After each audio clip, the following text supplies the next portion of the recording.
Yes,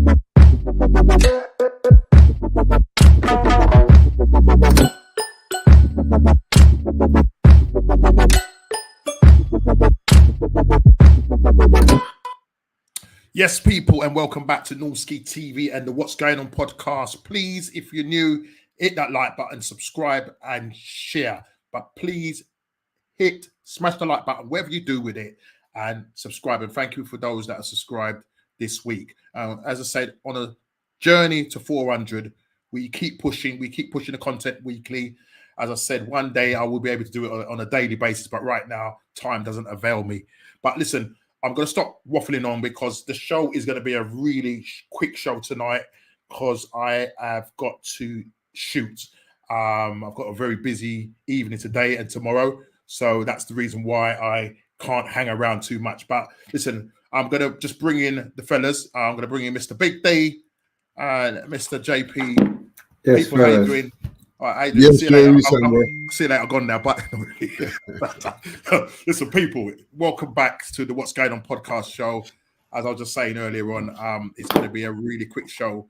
Got some things to talk about. Listen, Man United doing the business. Jay, you must feel proud of your club right now. I can see a big smile on your face. D hasn't looked back yet, so good on you, D. But there was something that was posted in the chat by Ez. I call Ez now Mr. Fab Ez because this man is giving us the lowdown when it comes to signings and all of that. So listen, we are going to quickly smash through it. But before we do that, let's go around the table. Go to Mr. Big D first. How are we doing, sir?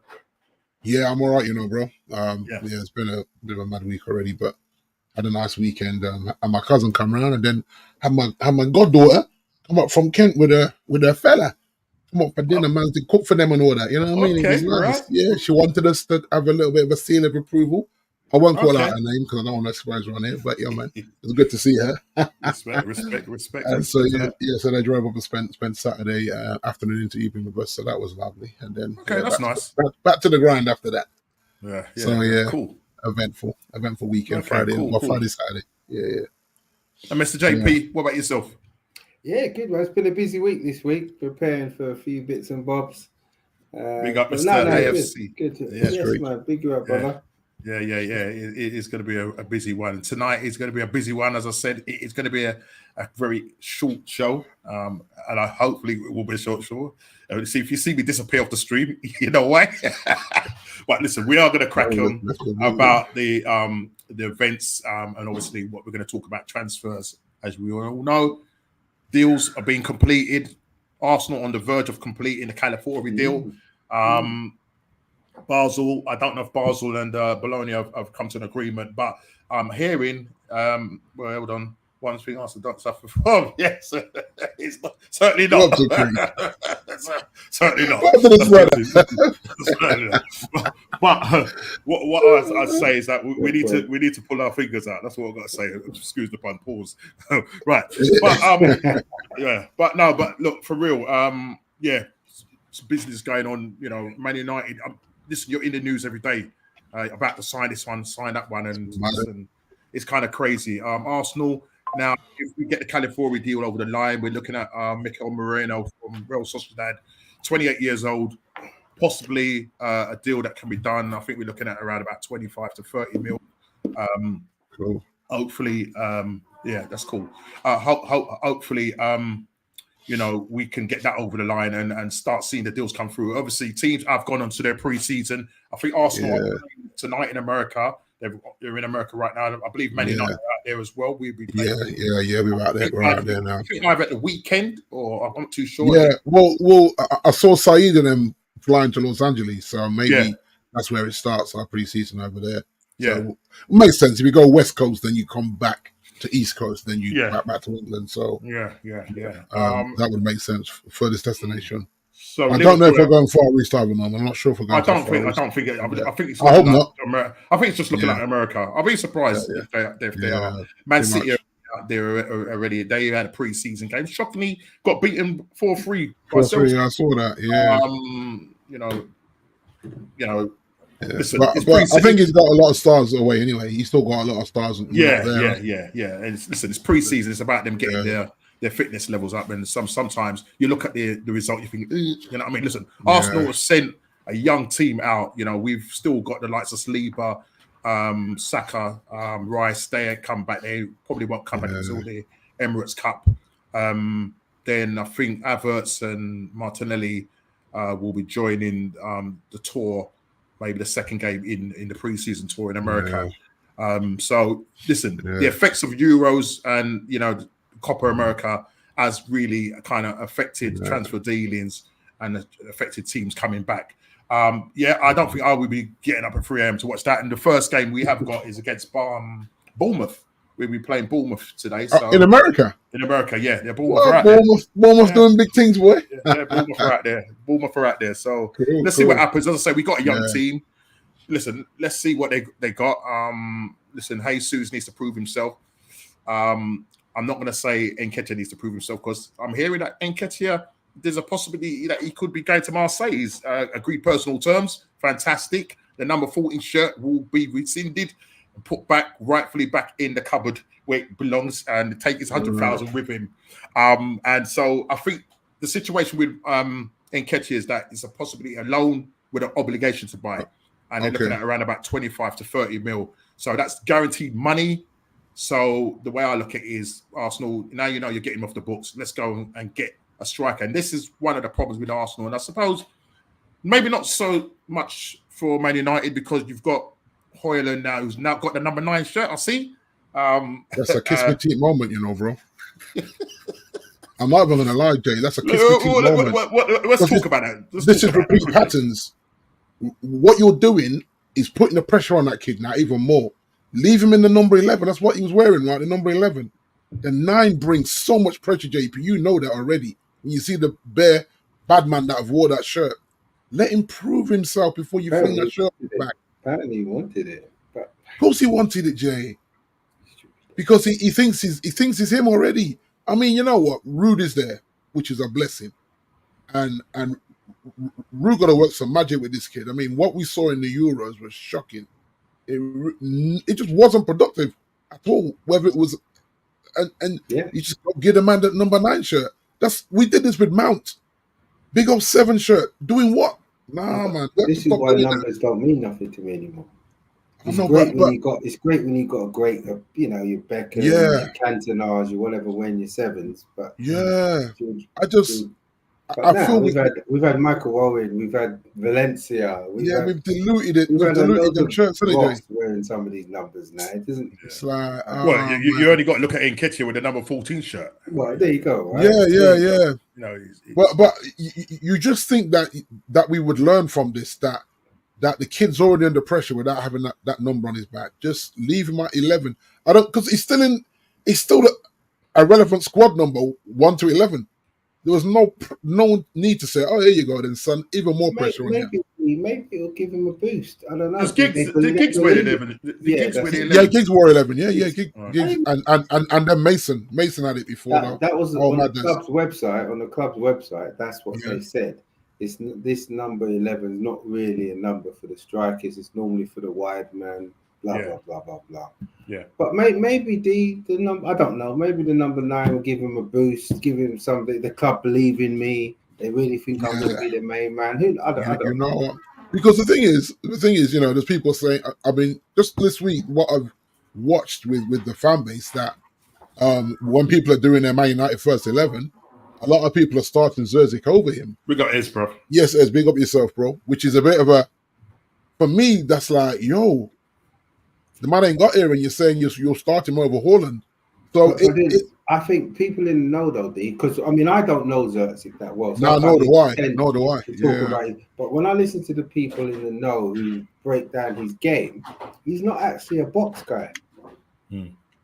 He's a link up striker. He's a guy that you play off. Yeah, and he's very good at They're saying he can touch. He's unbelievable. He can control anything. You can play off of him. Which is what we haven't had up front.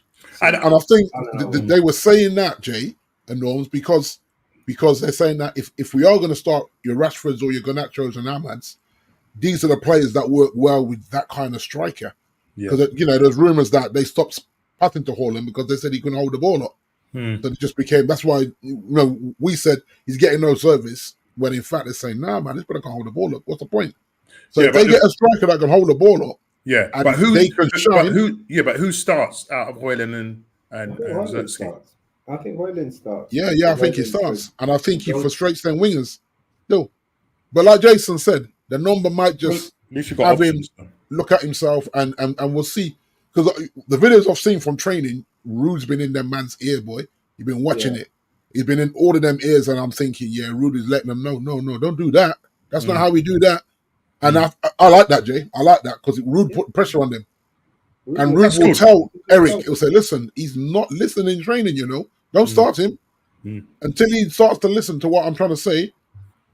And I like that. I actually like that. I think that free spirit that they had, not with River and Nistel, he ain't having it, mate. And when a man's done it, Jay, he can chat with chess as a coach. You know what I'm saying? I love that. I do love that. I love that Rude is here, you know what I mean? So, I don't know, man. Norms, a lot of pressure this season, I think, in general. And I just think giving them shirt numbers out, because people are saying that they should take it off Mount and give the 7 to Garnacho. Again, heaping pressure on the kid to live up to that expectation of the number 7. You're not Cristiano, even though you admire him and wear his boxer shorts and all that. Like, you know what I mean? That's a little bit, you know what I mean, a little bit diddy for me, but it's just like the kid thinks he's him. So I guarantee you, if he's offered that shirt, he ain't going to say no. Nobody's under pressure like ETH. He's the one under pressure. Because he stayed, he's talking with chess.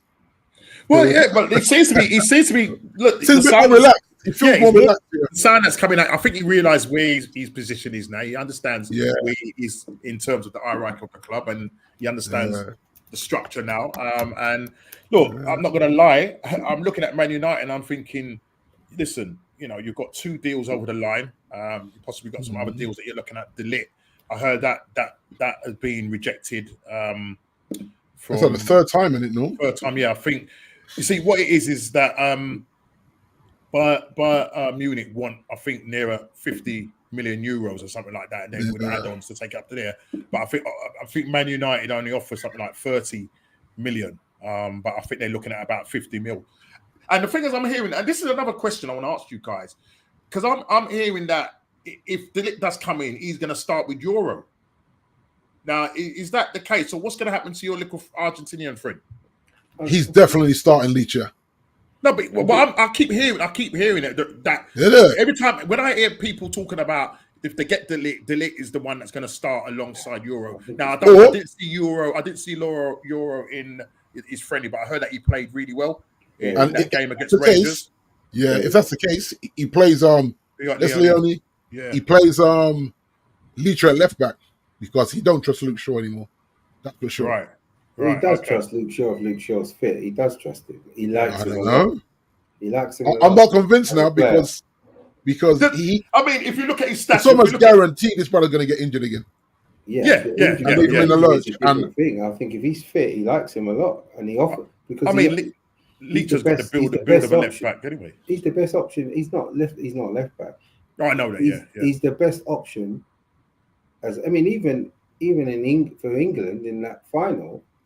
He upgraded He's the still position. The best option. Yeah. Oh, yeah. I mean, he showed it. Don't get me wrong. The bar wasn't set very high, but he upgraded the position. I don't know. I think it's Licha. I think it's definitely Licha and Lenny. No, I think it's Licha and Lenny. Lenny, yeah. But I think what he's looking at is injuries, and Licha was terrible last year. He had a few in his first season. He had a few in and out. But last year he was awful. Yeah. There was got to get some strength in depth at the back. But you see, with De Ligt though, guys, do you not think De Ligt would only come to United as a guaranteed starter? And maybe to Norman's point, that he may be De Ligt. He's not guaranteed starter now, is he? In his current club. No, it's not. It's not. But I think who's going to guarantee him to start? Nobody. Who's going to? Which do you think the owners are going to say? Yeah, we're going to sign you. You're dead. No one's guaranteeing. But I think though, if you pay a certain amount of money, then it feels like bad business not to start him. Yeah, but they're not like paying if we pay the asking price. They're not going to pay. Yeah, and then you just walk away, don't you? They're not going to pay. It's the same with the PSG midfielder. You're not going to pay. His value hasn't gone up, and you're not playing him. Yeah, right. So it doesn't make any sense. Are you talking about Ugarte? Yeah, Ugarte. Yeah. What's the situation with him at the moment? So they want 70 million. Oh, come on! So what I'm saying is that the value, you're not playing the guy. Yeah. You're now saying he's worth more than what you paid for it. Right. Well, but also I've been hearing this Yusuf Fofana, and Van der Sar, from Monaco. Yeah. So I'm like, okay, so it looks like which is what I like, Jay. Then they're not dwelling. No. They're looking. So, like, I've heard a lot of people say good things about Yusuf Fofana. I haven't. Listen, Arsenal were linked with him, yeah, and I think at one time he was going for like 50+ mil. Now you're looking at about 20 mil, 25 mil. Yeah. I think he was it. Oh, they put it out? Yeah, because we're interested. That's crazy. Now AC Milan and Man United are interested. It's gone up. Yeah, that's mad. Yeah, I saw that earlier, Jay. But then this is the crazy thing, because we was linked with him, and I suppose if you showed any kind of serious interest, maybe the same thing would have happened anyway. So it's just that typical thing when an English club comes in. They're gonna raise the bar. Because this is Fab talking about this, basically saying that these two, but initially the main names were still going to be Ugarte and Amrabat, but United don't want to overpay for Amrabat. I think they want 20 million euros. Right. United are looking at about 12 to 15, and then obviously the Ugarte thing, they're trying to hold out for big money. So basically, what Fab is saying, that United are already alert on the Monaco too. Of Fofana and so I like that. Fofana's not really like the same position as you got, or not the same style of players. Fofana, I think Fofana's more of a 8. Is he more of a box to box? Yeah. That's what I would say. Whereas Ugarte is more of a holder. Because I think we need a 6, Jay, rather than forcing 8s to play 6 to play the 6, because. There's all this talk that we're going to go back to playing the lone 6 with maybe 2 8s. Amrabat's great. I agree. Amrabat's a wasteman. And so if we didn't get Amrabat, I don't think he did enough. I'm not saying he got the chances he probably deserved, but he didn't quite do enough for me in the loan. Well, when you saw him in the World Cup, everybody was like rating him, and I thought, God, if Man United get him. And they did, because remember it was a long drawn out process, and I think you ended up getting him on loan right towards the end of the window. Yeah, and that's I thought, now you got him in, but then when you got him in, he didn't really start any games. Yeah, do you know what I mean? And then he played him out of position. He played him out of position. Yeah, he played him at left back. Yeah. But if you think about it, Jay, he only started Amrabat in like the last 3 games. No, he started games before that. He was just but I mean, like the last game, 3 or 4 in a row, he was decent. It was decent. Yeah. And that was because my man changed the system. Yeah, Jason Walcott tweaked it, didn't he? Yeah. Because we were so open. We were so open. So it's interesting, that one, to see where they go. And we're seeing that they're not going to overpay norms, which is cool. Because I think over the years, it's overpaying and really had us. That's why we can't sell players, because we've overpaid for them and given them stupid money. That a lot of teams can't afford them 250s and 300s a week and all that, Yeah. What about the Jadon Sancho thing? Is what's happening with him? I know obviously they've drawn a line under Sam, but still he's still hearing rumours that he's gonna leave, and there's a number of clubs that are interested in him. What's your feelings on? Do you want to? Remember when you sent the thing? Someone sent it in the chat to say, "Oh look, Sancho's back," and I said straight away, "He's still not going to stay. They're going to sell him." Yeah. And I'm not convinced he wants to stay, Jay. Probably does. Sancho, I'm not convinced he wants to stay either. I don't care less if the guy wants to stay. No, I don't want him to stay. No, and I think if both of them were forced to have a come to Jesus moment, then if he don't start games regular, then the fan base are going to know, they didn't really make up, did they? They were just, this is all PR from the club with Jason Wilcox and them, man. I just don't think he's a Premiership player in terms of his style of play. He's not a bad player. Yeah. I don't think his style of play. Yeah. He's not a roll up your sleeve and to leave a boot in. He's out. So do you think he'll stay in the Premier League, or do you think he'll go abroad? No, he'll go abroad. Apparently, there's 2 Premier League clubs that are interested in him, but PSG are heavily linked. Oh yes, I heard about but you see the PSG thing, Jay. It was saying that PSG have spoken to Sancho rather than to United, which is interesting. That's what I read there. But that wouldn't make that could be true, D. But that to me doesn't make much sense, because I heard that they were speaking about Sancho at the same time they're speaking about Ugarte. But the thing is, because they want that much money, they're trying to separate them deals, where United would want to, okay, you like Sancho, right? Here, whether it's money or not, or add-ons or not, could be a straight swap, and then you adjust the add-ons to make it, or the sell-on, if it's a sell-on. Because there's a lot of this sell-on thing going on, isn't it? It makes sense, though, doesn't it? Implementing a lot of these sell-on clauses now in the contracts now. Yeah. You know, as I say, we're having to contest this madness with Basel, and and I think even another club came in and say that they owed some money as well. So, you know what I mean? So obviously, Bologna looked at them thinking, what's going on here, man? Now we're hearing they're all coming out the woodwork. You know what I mean? So you see that right, that's like buying a car from a reputable garage and not doing a credit check on the car, and you cash out on the car, and then the repo man saying, yo, there's still $4,000 left on this car, mate. He said, no, I bought it cash from X, Y, and Z. And they said, no, bro, you got to pay that up as well. And that's what it feels like. That everyone's getting surprised by the sell-ons. Like, whoa, what? Yeah. Where was that? You know what I mean? Yeah. Yeah. Clause in the clause. You know what I mean? And it was obviously they didn't read the small print. Yeah, these laws got the work cut out.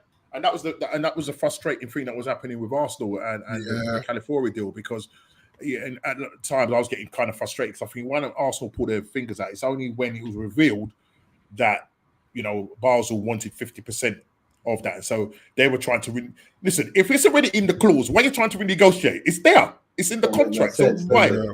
It might not, but I'm hoping and that they've come to some resolution. I've heard that they have booked the medical for California, so I'm hoping that he will, join them up.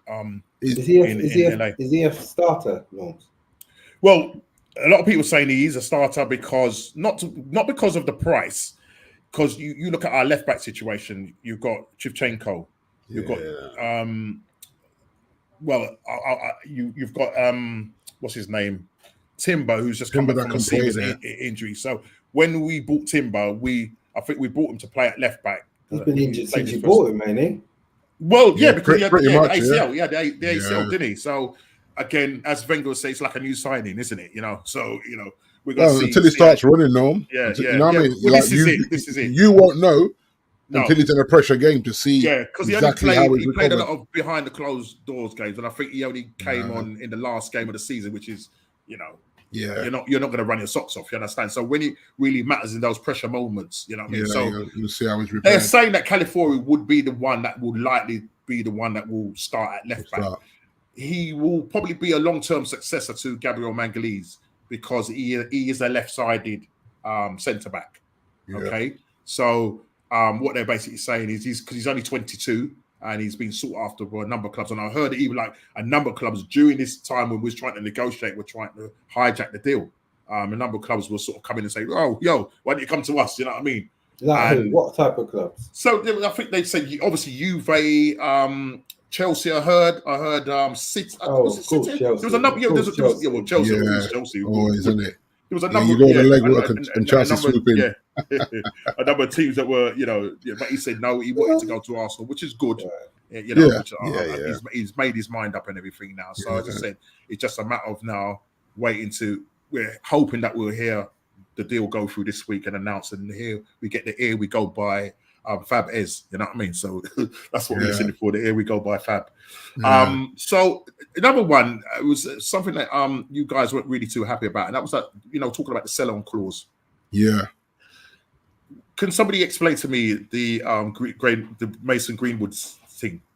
Well, did you see what I put in the chat now?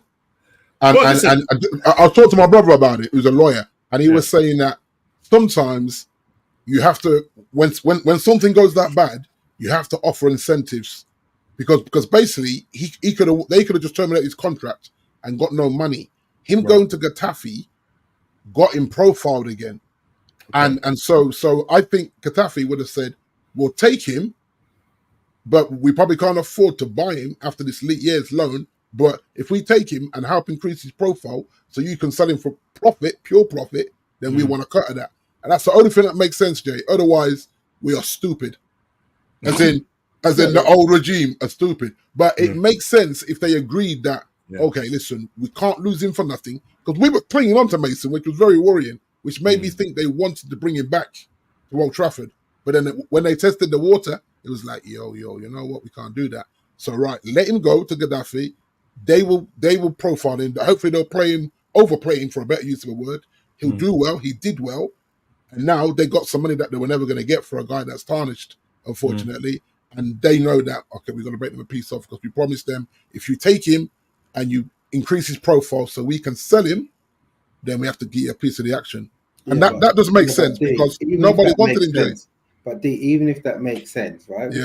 Which it does, you don't give them future. So even after this sale, there's more. Anything Manchester United has got involved with, for the sale of this guy. So we got that 50% in there. We still have to give them a percentage of the 50% that Marseille would give us for selling him. Oh, if they sell him on. Yes, if Marseille sell him 50% of that transfer. Yeah, so whatever the 50% that you get, you'd have to give 50% of that to them. No, not 50, but I think we've got to give like 10% of it. Oh, okay, right. So the 50%, right? Okay, right, yeah. Because I only understood it as the initial deal, not if Marseille sold him on as well. It's all future sales of him that relates to United. Oh boy, these guys! As I say, it's a terrible deal. I get it. I get the point. I get it for the one-off, Jay. I get you. So do I. I get the point. You have to get him in the window, because at that point, the guy's poison. He's just training at home, or whatever. Nobody wants the guy. You can't be seen to put on a United badge jersey or anything like that. Because remember that old regime, they were bringing him back. Yeah, that's what I'm saying. Yeah, they were bringing him back. Yeah, they were bringing him back. That's why they wouldn't let go of him, Jay. Then it all kicked off. But remember, then it all kicked off. Came out and they were going to bring him back. Yeah, because I even think. I think he would. I think tested. I even think Sir Jim may have thought, a season away. Yeah, and let's see. I think that was the conversation. That's what they do. They throw it out there, innit, and see how the fans. And if you get a positive thingy, but they looked at the fan base and thought, nah. But no, we don't need no more drama now. As you know, I mean, there was a lot of fans saying to bring him back because of the charges getting dropped. But then it's like we've said on here, like we saw what we saw. Whether it's their way of getting down, it's hard with it, isn't it? It still just looked, yo, Mason, what are you doing, bro? And why are you filming it? But he'll never lose that. He'll never lose that. He won't lose exactly. it. Exactly. It's always going to stick with him. It's going to be a tag around. The problem we have is we saw it. And that's what I'm saying, Jay. Right. That's what I'm saying. Yeah. And that's the biggest problem Mason has. If we never, if we an accusation, everybody would be guessing. Right. You know what I mean? If her and her friend came out and said that, you saw and you heard. Yeah. If her and her friend came out and said what went down without the video evidence, we would have all said, they're gold diggers. Yeah. Trying to mess the kid up because the kid's future's looking bright. But when you see it, and even the blurry ones were a little bit, we know exactly what's going on here, man. Come on, man. Come on, Mason. You know what I mean? Put your phone away. If that's how you get kinky and crazy. I ain't trying to be your judge and all that, but come on, man. That don't look good in anybody. No matter who you are, even if you're a madman, even you go, no, not now, bro. Leave that. Don't do that. And the thing is, it's not just him. He just got caught. I know that for a fact from my Manchester people. It's not just him that gets down like that. He just got caught with the evidence, or the evidence got stolen, or whatever happened. Why we saw it, So it's a shame, because it's a wasted talent is an understatement. He's a bad man, literally on both sides of the fence. You know what I mean? So Just one last thing on the Manchester front. Malacia hasn't gone with the tour. There's still rehabilitation. Is this guy going to ever get fit? But this is the thing. I think the club lied to us as well, because this situation is way worse than they were letting on. You know what I mean? Like it could have been career ending. Yeah. Which is like, just say that. Because a lot of people thought he was in prison and all kind of stuff. Because this man wasn't seen anywhere, Jay. You didn't know what was going on, setbacks. Remember how much setbacks this brother. Yeah. So no one won't say anything. But the problem I think the club has or had, is how do you? I don't understand this. How do you have an asset that you paid millions of pounds for? And you're paying millions of pounds a year. Yeah.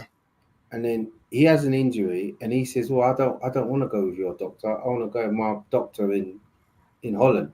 Right. And then you say, "All right, let me see his credentials." I'm guessing they might say, "Yeah." They have a quick read. Yeah. Go on, go over and let him do it then. Listen, that could be like my brother's uncle, auntie's got a really good mate that he went to uni with. That's a doctor. Right. He can do the surgery for you. He can do it. I don't get it. I don't get it. Yeah. Because it's almost like they allowed the asset to just dictate when it was you that shouted all the money out. No sense. It don't You're make like, no bro, sense. you're staying in Manchester. Our guy's doing it, so we can monitor you. Yeah, simple as that. We might let you go to Holland for a few weeks for rehab or something or whatever. Yeah. But the guy who's cutting you. But you remember, Jay, Pogba did this, you know? Pogba went back to France. Pogba did this. He went back to France to his man. You can't be doing that. And then the club is saying, Paul, what's going on? Yeah, my guy's taking care of me. He's good. Nah, brother. We need to see you. We need to see what's going on. We need to see evidence of scans after this operation. Because we're shelling out peace for you every month. Yeah, you're right, Joe. You got to disappear back to your country and say, yeah, sorry, Man United. I know you paid all this money for me, and I'm on whatever 200 bags a week, but yeah, I'm gonna go home, chill out with my family, and my guy's gonna do it, and I'll be in touch. But the club still. How does that work? Yeah, exactly. Yeah, absolutely crazy. And if they want to do that, you say, okay, well, we can only pay you half your wages until you come back because it's not our trusted people that are doing that. And then the players hasn't got a leg to stand on. And I'm hoping this is what happened with Mason when he wouldn't, not Mason, with Sancho, that they cut his money and said, right, you're not apologising, go on loan, but we're not paying you your 300 a week. We're paying you 175. I hope we did this. Because then it shows that we're actually in charge here. You can say you can do what you're doing, you can dig in your heels, but you're not getting all your money. Because you're in breach of contract, Jay. No, but you're not. If you do that, you're in breach of contract by not paying me my money. No. If he signs a contract to come to work and play football and he's not doing it, he's in breach of contract. He's coming to play football. You told me I can't come and play with yours. You sent me over there. I'm not saying I can't. I'm not saying I want to stay out. You told me. You put it like that. You put it like that. You know what I mean? You forget Jason used to be a lawyer, don't you? Contract law. You're right. There's a whole bend of contract law because, if I said I can't show up for work for X, Y, and Z, and I really can't prove why I can't show up for work, then they're not paying me my money. But if you say you can show up for work, but you ain't playing you're not working with us, then that's a different ball game, isn't it? Clubs don't even mess about with that stuff. They still pay the wages. And this is why they should have been brought together as soon as this thing kicked off. You shouldn't have allowed him to be eating in his car on 300 grand a week round the back of Carrington. Come on, man, what is that? That's sloppiness by the club on the club's part. And I think that's why Jason Walcott said, that we're squashing this. You see how much money we're selling out on this kid. Sorry, Eric, but we're going to have to come together, sit down like big people and finish with that. Yeah. And that's why I think it won't work because they've both been forced to beg each other pardon. That's why I don't think it's going to work. Selling. It's fine, selling. Juve, let's go, Juve. You'll probably get about 40 mil for him. Take it. Just take it. I think they want. Yeah, just take it. Yeah. From Paris. Let's move on. Apparently quite interested because it fits their profile in age and all that sort of stuff as well. Well, listen, and Paris Saint-Germain, they want a number of players like Osimhen. I think they're trying to broker a deal with Napoli, but I think they need to get. I think because Conte, and obviously Chelsea comes into this as well, because I know Chelsea wanted Osimhen, but it was his wages really was the sticking point, and Chelsea have got what they call a wage structure, which is the sort of money that they spend. So that's why the Osimhen situation ain't happening with Chelsea. But as crazy as Chelsea have spent, what I like is they always walk away. Yeah. Say no, that deal's not right for us. Yeah, and they walk away from it. Yeah, it's like City. It's like City. They do the same thing. Yeah, but isn't it still around 120 million euro for Osimhen? Something stupid. Well, there was a thing that they were going to drop. They were going to drop their price. I was hearing like 80 million pounds. Yeah, but still, I think it was still that wage. His wage, he was demanding a lot of wages. Yeah. So what's that? Now with look, PSG have got money coming out of their euro. So if he goes paying those, listen, look what they were paying Mbappe. We're crying out loud. So that shouldn't be a problem for Osimhen. So it might even suit him. I mean, Osimhen was linked with a number of clubs: Chelsea, us, Man United. Everybody wanted him, but there was no interest. There was no real concrete interest in him. So he never helped himself in AFCON either. As well. He was off camera. He was awful. Yeah. And then you got the Lukaku situation. You know, Conte wants him at Napoli. So I think he will get the move, but then does Chelsea still need a striker? That's the question. And this striker thing, because I was talking with my mate and we was talking about this striker situation. Now, for Arsenal, Havertz, they keep going on about Havertz being probably the main our main number 9. Jesus ain't the man. He ain't the man. Yeah, he's probably more to play as an attacking winger or whatever. But Havertz, look, I was talking with my mate and I was saying, look, right, Havertz scored at a GA of, I think it was something like 21 or something like that, 13 goals and 8 assists or. I can't remember, but it was a good, decent GA. But if you look at the season when he played, Arteta played him, in the number 8 role. So he played him for half a season in that role. And then all of a sudden they went to Dubai. It clicked. He come back and he started banging the goals. Now, if we had a whole season, and this is a question I want to throw to you guys: if Havertz had a whole season playing up front. Yeah, and the form that he was in towards the latter part of the season, do you think he would get 20 plus goals for Arsenal, or do you still feel that Arsenal still need to go out and get a bagsman? And I was talking with my mate who, we're always sort of going backwards and forwards when it comes to the striker situation. He's saying, Norms, you only need to go and get somebody that plays within that 12-yard, 8-yard area or whatever it is, the penalty area. Pay something like 30 mil. I'm saying you're going to find it very hard to get somebody 30 mil that's going to be banging 20 plus goals. Yeah, you have to pay. You pay for what you get. So if you're going to get a guy that's going to bang your goals, you're going to have to really pay those upper echelons prices. Yeah, and the thing is, if your guy is convinced that Havertz is his man, then whoever comes in is starting behind Havertz. Absolutely. Where the truth is, maybe Havertz should be backing up a quality striker. Yeah. If Arsenal looking at, we're trying to get over the line here. We keep getting right to that, to the tip of the altar and then turning back. Then maybe you need a man who Havertz is backing up rather than bringing in a striker to back up Havertz. Yeah. That way, money. That's going to cost a lot of money. Well, this is it. I just don't hear any noise. When it comes to, we was linked like the likes of Osimhen, Ivan Toney, his price has dropped. I mean, they're still talking around about 50 million for Ivan Toney, but nobody at the moment has shown any concrete interest. I know Tottenham, been linked with him, Arsenal especially been linked with him, Man United. Even there was talk about possibly him going to Man United and having, because back in the day when you had all those strikers. And that's what made you a successful team doing the treble and all of that. Is our number 17 shirt free? I'm trying to think. If anyone wears 17, I don't think so. Oh, is that his number? Is that his favourite number? Yeah. I think that's why he likes to play in. So okay. So anyway, if you bring Ivan in, it don't matter.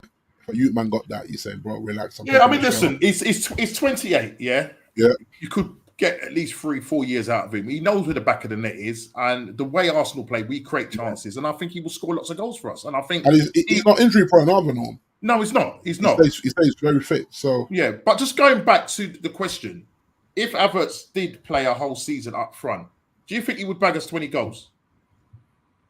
No. Nah. Right, and this is the problem. So as much as he banged 13 goals towards the end, people got this idea that if he plays now in that position for a whole season, he will bang us 20 goals. I don't think he will. I personally don't think he will. Was it Jesus that started the first season he came, I think it was. Yeah. He started really well. Yeah, he did. He did. And then what happened? Exactly. He's not a striker. But he came in. Yeah, I remember when he came in, we brought him in. You know, they interviewed him and he said, yeah, you know, I feel that's where my position is as a number 9. No. Yeah. Last season, I can count on one hand how many goals you scored in all competitions. I mean, between the two of him and Eddie Nketiah, they didn't score more than 5 goals between them. That's crazy. I thought Nketiah scored more than that, you know. No, Nketiah scored. I'm sure he scored an hat-trick. Did he score an hat-trick in that game against who was the team that Sheffield United? And he could have scored 4 goals, yeah, but he gave the ball for Kai Havertz to take the penalty. I think penalty. That's right. Yeah, I think it was Kai Havertz. If I can't remember if it was Kai Havertz or someone else. But listen, at the end of the day, yeah, between the two of them in all competitions, you know, I'm sure it was you could count on one hand, or it was no more than 6 or 7 goals. That's not good enough. He's meant to be our, you know, Jesus is meant to be our main striker, and the problem is that he's had too many of these knee injuries. Yeah. Because we're now going into another season where, listen, they're saying you know, he's the best he's looking in pre-season. I keep hearing that all the time. And the next thing, you know, hearing that the man, because it's that, you know, it's both his knees. Yeah. And once you start have problems with your knees, it's just always going to come back. And that's why I'm kind of a little bit worried with Timber, because maybe he had that major, you know, thing. So the left back situation, as you say, Jay, it will be probably Calafiori starting in that left back position because Shevchenko just can't defend for toffee. So you know what I mean. So for me, you know, he either gets rid of Shevchenko or he plays him in the midfield area, or he just plays a squad player. He's still got 2 years left on his contract. Yeah. Okay, and so I know in pre-season he had Timber playing as a centre back, and that's what he played. He plays as a centre back for Ajax as well. And can play. He's like a utility player, but his main position is a centre back. Can play at right back and he can play at left back. And I like what I saw, but obviously the injury is the concern. So this Calafiori guy is coming in to be the one that plays in that left back position because he's a ball playing defender, plays really well. He's not the quickest, but you know what I mean. People say he's like the Maldini of old, but maybe Maldini on his way out. That's what some people say. But a lot of people were after him and liked him. I think, what's the guy from Juventus wasn't too happy about him going. What's your defender guy at Juventus, D?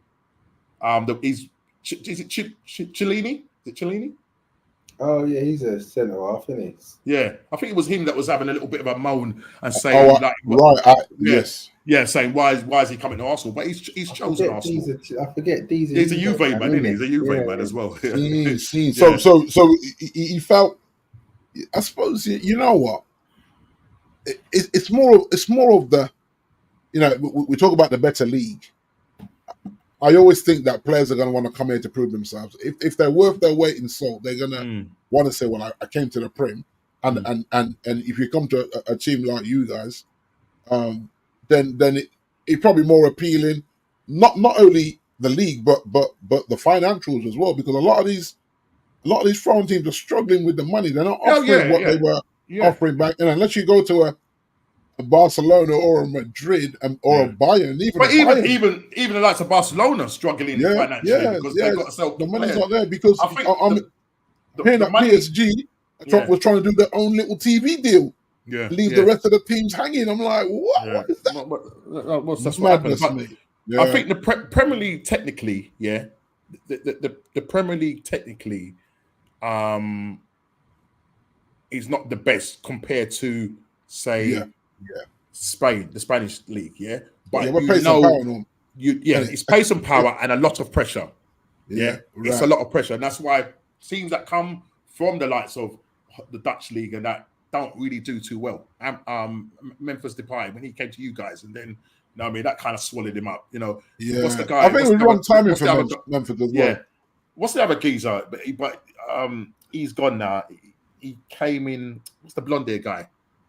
The Van der Beek as well. Van der Beek, Van der Beek, yeah. I mean, he played well. Played well for Burn, didn't he? So it probably can swallow you up. You know what I mean? So it is a pressure rise. But if you make it in here, then you're gonna go far and make a lot of money. You know what I mean? Make a lot of money. Norm, would you guys take Julian Alvarez?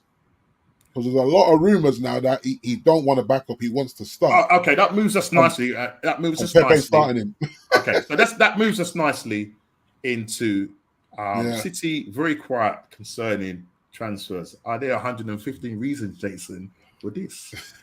Now, I put this in there because Ez kind of brought it to our attention last week, and I'm going to have to really move swiftly on this because time is of essence.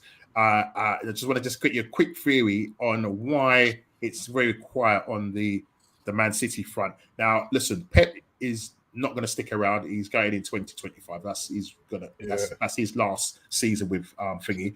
You've got the likes of De Bruyne, who's linked with the Saudi league. You've got Edison, who looks like he could go. He even came out. I put something in the chat about Pep was saying that there's a possibility that he might not be around, and he even said that there's a number of other players that he's not too sure of. Now, it's strange. Okay, they got the guy from Girona who they'd already sorted out anyway, so he's going to be already with them. But in terms of the transfer activity, it is very quiet, and players wanting to leave and not extend their contracts. And Ed's brought this up, and he even heard it on a number of other podcasts, people talking about this. And so I just want to quickly get your theory on this. Is it just pie in the sky, or is there some substance to this?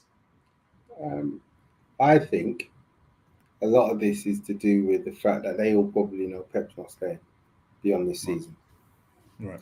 And this is the manager's final season, and I'm not going to commit to a long-term contract that's coming. I don't know who's coming behind him. And even the players you're signing, they're asking him the question, are you going to be here?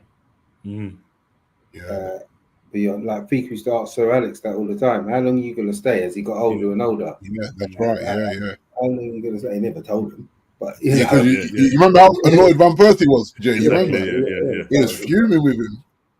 I came to play for you. You didn't. After one season. Yes, we won. But it's like, brother, where are you going? I'm going to play for you. And would you say with is the 115 play any part in this, or is it just the fact that Pep is just not going to? Pep is just. I think Pep plays more of a part than the 115. Yeah. I think within that club they're so arrogant they feel like that's not going to matter. Yeah, it's going to. Yeah. I agree. It's not going to matter. I think the Pep situation plays a bigger role in the slower and plus the reality is Pep probably thinks in his head like whatever. Well, he's won every 3 years. Yeah, exactly. I need to get through the season, right? If I can win this season, great. Yeah. Right, I can go. But Jay, you're so flippant with it in the sense of if he does that and he's like, well, if I get through it, and he does a 5p, not trying. Yeah. What does that say about the rest of the other clubs? You understand? What does it show? It just shows the level. He's got so people talk about the structure of Man City, and it is clearly a good structure. But what makes the structure work is you've got Pep Guardiola. Yeah. So Manchester United, he's the glue, man. Yeah. He's the glue. Man United still had the Glazers when we were winning Premier League titles and Champions Leagues. Yeah. Well, who was the key person?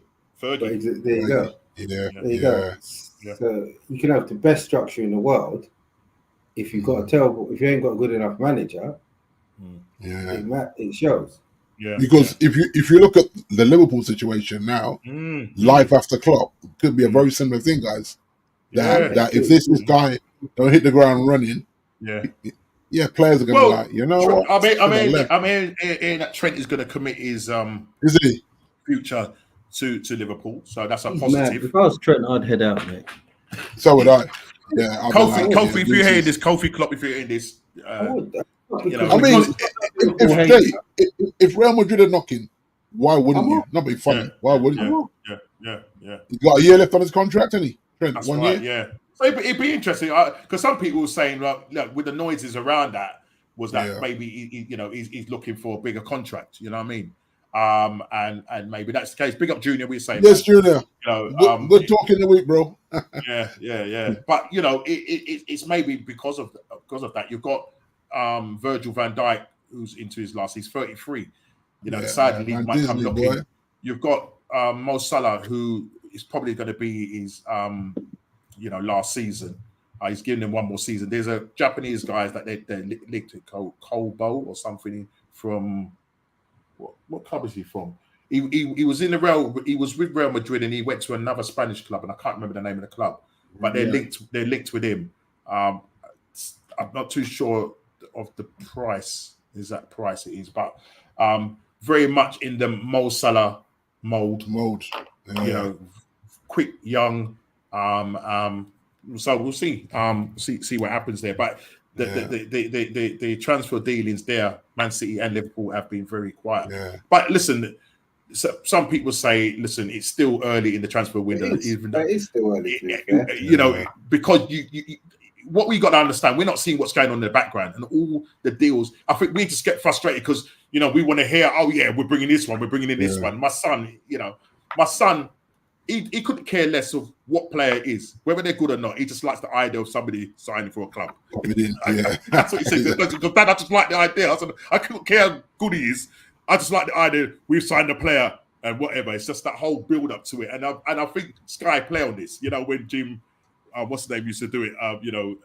Come the using the yellow and black, thing, and everybody thing. So everybody, we know that the deals are being done in the background and stuff like that, but it just gets frustrating when you're not hearing anything and you want to know, and that's why it's called transfer rumors, transfer data. Because we keep going over the same thing. But listen, Man United has said they've got 2 over the line. Arsenal are about to get 1 over the line. So we need some gone, don't wrong like you guys. We need some gone still. Okay, Nelson. Well, we've had a few gone, D. We've got rid of a few. More will follow. No, I'm talking about decent money. I feel like what's gone, apart from the Mason one. Yeah. Casemiro. We got 10 million. We got 10 million for that guy who played like 3 games for us. Kabbalah. Yeah, the defender. Yeah. Okay. And you need to get Casemiro. Yeah. I mean, Casemiro, you need to get his wages off. He's apparently he's staying. Apparently, was he staying? Okay. Apparently, I'm hearing that he said that he hasn't asked to leave. But if they want to sell it, then but they're saying that he hasn't asked to leave, which is interesting because obviously with Varane going, obviously that wage bill, Martial wage bill. Why would he ask to leave? He ain't gonna ask to leave. He's sitting on. Yeah, that's what I'm saying. Yeah, that's what I'm saying. Yeah, I remember. I think he's on the 5-year contract. Jay. No, he's got something like 2 or 3 years left on his contract. Yeah, it's a 5-year contract. 5-year or 4-year plus 1. I think it might be either 5 or 4 years plus 1. So it's like, I don't, because you have to look at it, Norm. Who can afford his wages? That's what I'm trying to say. There's not many clubs, there's not many clubs can afford their wages. I mean, the Saudi league is probably, But that's why I said last week, I think Maguire will stay, even though I want him and Lindelof gone. Yeah. But you know what it is? It might depend on, because I think you still need to make more sales in order to maybe go and get the likes of Delete and stuff like that. So I think if they're still in for Maguire and Lindelof, then maybe the Delete deal can get done. Even McSauce. And Braithwaite, is that finished? Is that finished? Braithwaite, are you still pushing for that? Because Everton still wants 70 mil. Yeah, they have to keep him. They have to keep I him. think that's dead as well.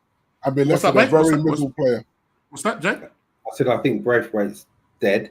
Yeah. Okay. With McTominay, I think I saw Sky say today that because we rejected, is it 17 million D or something like that? Was that Fulham? Yeah. So I think Fulham are coming back with another bid for McTominay. So we could get rid of him. So McSauce could be gone. Oh yeah, Villa signed Onana for 50 million without medical this week. So listen, Villa making moves, boy. Diaby has gone the other. Well, I say gone the other way. He's gone to the Saudi league. I think they spent something like 50 million euros or something like that, or near 60 million euros, which is like 50 million quid. So he's gone. He's only 24. He was only bought the season before. So he's only spent one season with Villa, and Arsenal was linked with him, and he had one of his best when he played for Bayer Leverkusen. We was linked with him. I think that in the 21-22 season, where he had a GA of, I think it was 25, 13 goals and 12 assists. So you look at that, you think, whoa, I wouldn't mind him. Get him in. Do you know what I mean? And the price, I mean, I think that they spent, Aston Villa broke the record, in terms of that. But it just seems like Unai Emery weren't pleased with him. You know what I mean? And, he stuck with the Jamaican guy. What's his name? Leon Bailey. Liam Bailey, Liam Bailey, he's starting ahead of him. And I know they didn't spend that amount of money on Liam Bailey. Diaby was a record signing, but he only spent one season. I was talking about it. I watched about 10 minutes of the test match every day. I can't watch test match cricket. It's so but I gave it a try. The one days are a lot more entertaining than one day. Yeah, okay, so as you can see, Junior's putting their good news about California having his medical in Los Angeles. That's one. Okay, cool. So, Angeles. Yeah, and that makes sense because I know that happened when we got in the likes of Rice and Shevchenko and Jesus. Well, the season before that, because whilst you're in America, that's when they joined. Yeah. So that's a great way to do business, man. It's a great way to do business. No, I'm really pleased about that. So that way, he's immediately around the spot. Yeah, I mean, listen, we've technically got 3 people over the line, because we brought in our goalkeeper from Ajax. Yeah, he's only 18. He was with Arsenal youth, and he's come back from Ajax. He's probably on. I think he's on the pre-season as well. And then obviously David Raya, we had bought him the season before. It's just when I say bought the season before, we had agreed to take on loan with an obligation. Now we've got him. As I say, for players going out, the likes of Ramsdale, I don't know what's going to happen with him. I don't know what's going to happen. Again, I'm hoping that the links with Marseille is for real, and that they are talking with him. And Eddie Nketiah has said that he wants to go. Nelson, as you say, Nelson's been linked now with a Leicester move. So there's a number of options there. Yeah. ESR is a different story because, people are on the fence with him. It's just the reason why, listen, this guy came from being the number 52 and now became the number 10 wearing the Dennis Bergkamp shirt. And he had that brilliant season, with Saka and ESR. They made a song about him. He signed that and I think Villa at the time wanted him. I think Villa were prepared to pay 50 million for him. But we said no, we kept him. The injuries came in, he came back, and then it's just kind of been very bitty for him. But, Arteta doesn't want him to go. But if the right money comes through him, and I know Fulham and Crystal Palace are linked with, I think if we get 40 million plus add-ons, then we are likely to sell him. And I think if we do sell him, then, as I said, it's still early in the transfer window. We need to go and get the next 3 or 4 players because I still think that's what Arsenal need to really give us some strength and depth going into the season because we are playing in an awful lot of but it's also nice, Norm. It's also nice for these guys to come in early enough to be part of the tour as well. Yeah, absolutely. Yeah, absolutely. That was my worry concerning that. So we'll see what happens there. But there was one last thing that I really kind of want to touch on, and this is the Enzo fire. It won't go out, guys. It won't go out. He was taken to River Plate. They paraded him at River Plate. The guys the fans, full stadium, singing those racist songs and that. Wow. What is the fallout?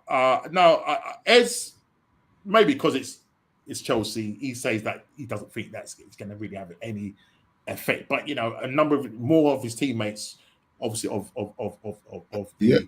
been unfollowing him. The darker shade of brown have decided to unfollow him, and you had high profile people in government even assist I can't remember if it was the president, assistant president, or whatever. The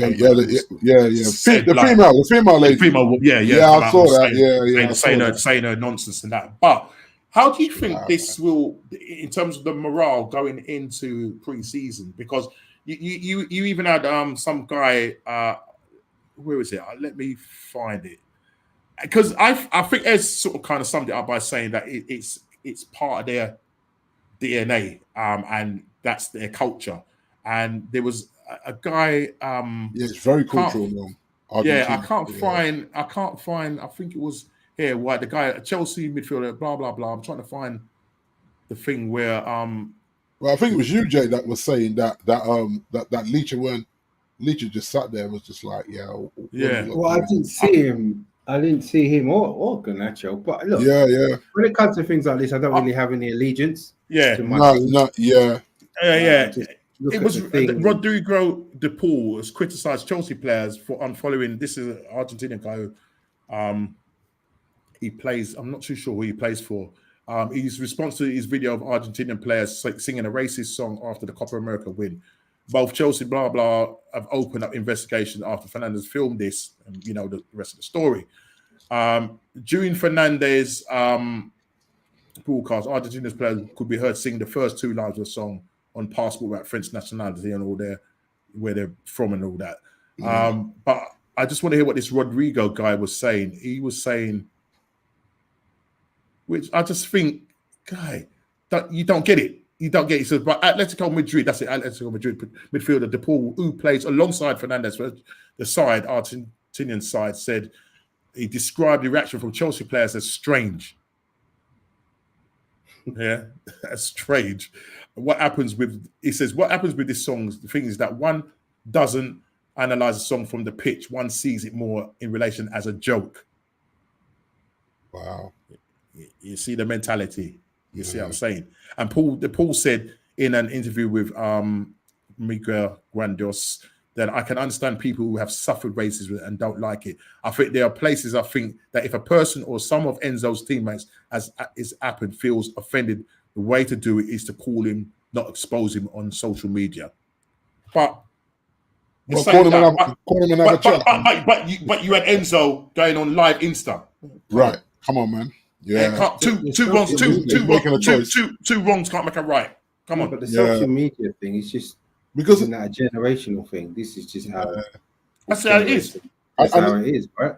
You like and you unlike things. That's just to be honest. Yeah. When Ronaldo left, I unliked him. Right? I unfollowed him from all my socials, right? Football can make you petty. This is just a fan being petty, right? My one. Yeah. I think the players, I actually agree with Ez. Sorry. Yeah. I don't think it's going to be an issue. Okay. Because I think there'll be a lot of players there. There'll be some players that don't want to talk to him. Yeah. But that's a dressing room anyway. Exactly. Right? And you get that genuine anyway. That's a dressing room anyway. So that's why I just think in the long term, I don't think it'll make any difference. The club not going to do anything to him, apart from fine him 2 weeks' wages. That's about it. And give you the standard. We're going to put him on a educational course. Exactly. So whatever, right? So that'll be it. It's when you look at Argentina, it does remind me of South Africa behavior, because in recent times when we went, you could feel that undercurrent, man. It hasn't gone. It hasn't gone, and especially because my family had a property in quite a white area, so then it was like where you talk about in Argentina? No, South Africa. I think they're very similar. No. Argentina. No. In South Africa, and I felt like it was very. And I remember saying to Sheen, like, you can still feel that undercurrent, man. Yeah. Like you go into the restaurant and they're horrified you come to eat. rather than picking up food to deliver for somebody. You know, the once it was like it's not that long ago. I know. Ended not that long ago. Yeah. You know, even though I know it's over, but as a black people, when we were there with a white brother-in-law, and you saw how he was treated, to fair, it was like, yo, this is wild, man. And then when they hear the accent, it throws them like, whoa, they're English. And it was a whole thing when they realized we was English. I said, nah, man, what we felt, we already felt it, man. No matter. Now you can hear us talking. It was weird, man. So I feel Argentina is very much like that. You can come and visit, but you ain't doing nothing. And even then, would I want to visit? Maybe not. Yeah. Good to travel, but some places are best left alone.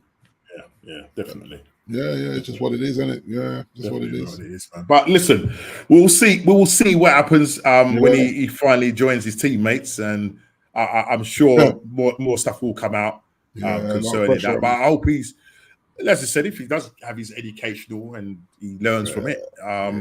But yeah, I think it's something in football that is still prevalent in Spain, in lots of Argentina and that. I mean, I was reading I think it was Tim Vickery, who's a South American correspondent for like the South American football, and he was saying like when the Brazil, anytime Brazil play Argentina, that ripples of racism runs wild, man. It's messy. It is messy.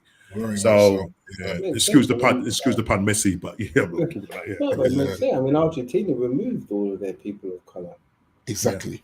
Out of the country. Literally. Yeah. You have to go. Yeah. A lot of them were sent to Brazil. So Exactly. Yeah. So, and that tells you everything. You know, when they say it's cultural, they literally are not joking. They literally they said it. You know why?